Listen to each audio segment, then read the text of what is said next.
Oi, eu sou Maria Eduardo, estudante do segundo ano de Logística Integrada no Ensino Médio do Instituto Federal de São Paulo, Campus Avançado Jundiaí. A pesquisa que estou desenvolvendo foi pensada com o objetivo de refletir sobre algumas questões que são muito presentes na sociedade atual, a do racismo e a do machismo, mas mais especificamente tentando relacionar isso com a corrente teórica do marxismo.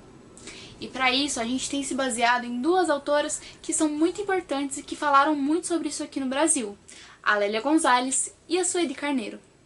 Mas por que relacionar com o marxismo? Bom, na sociedade que a gente vive, existe um sistema econômico que domina, que é o capitalismo. E no capitalismo existe uma relação de trabalho entre o trabalhador e o empregador. E essa relação, sob uma perspectiva crítica, é essencialmente de exploração. Por isso, o mundo é dividido em duas classes, a classe trabalhadora e a classe dominante. A classe dominante é composta, em sua maioria, por homens brancos. Isso não é à toa, isso não é coincidência. Isso é herança dos tempos coloniais, porque muito do pensamento que se tinha naquela época existe até os dias atuais, compondo um fenômeno chamado colonialidade, que é a persistência dos ideais racistas que se tinham nos tempos coloniais. Somado a isso, ainda existe uma estrutura chamada patriarcado, que é o sistema onde os homens exercem domínio e têm privilégios em relação às mulheres. Com base nisso, a gente vê que as mulheres negras sofrem 3 opressões: a de gênero, a de raça e a de classe. De acordo com a filosofia marxista, a classe dominante exerce um poder.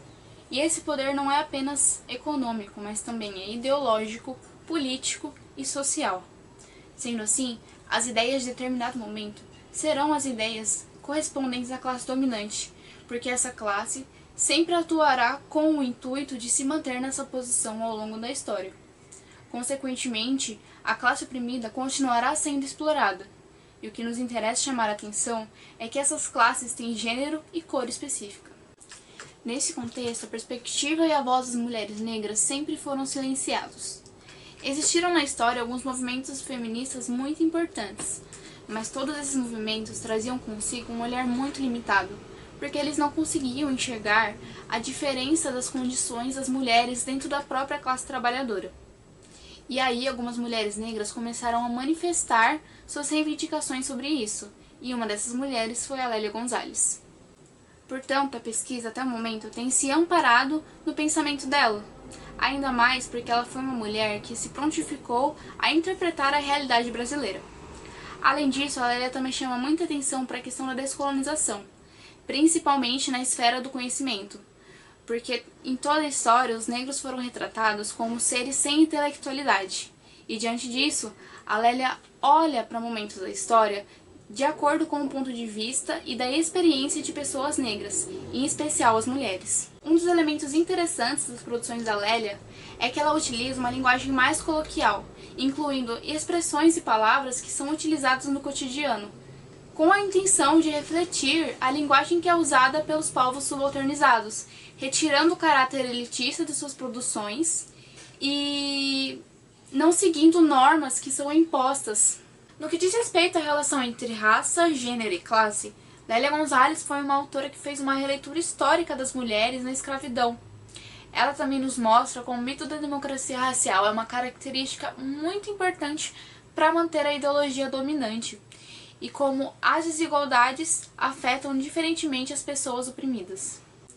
Como Lélia sempre manteve contato com intelectuais de outros lugares, principalmente latinos e caribenhos, uma das suas propostas é a construção de uma identidade transnacional, porque esses povos, sob domínio colonial, sofreram de uma tentativa de embranquecimento, e negar as suas raízes afro-latino-americanas é parte desse sistema racista.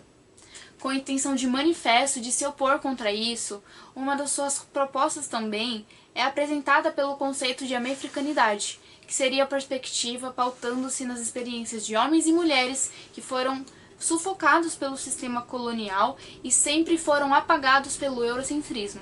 A pesquisa continua e pretende seguir estudando agora o pensamento de Sueli Carneiro, que assim como Lélia foi uma autora que trouxe diversas contribuições para o pensamento social brasileiro.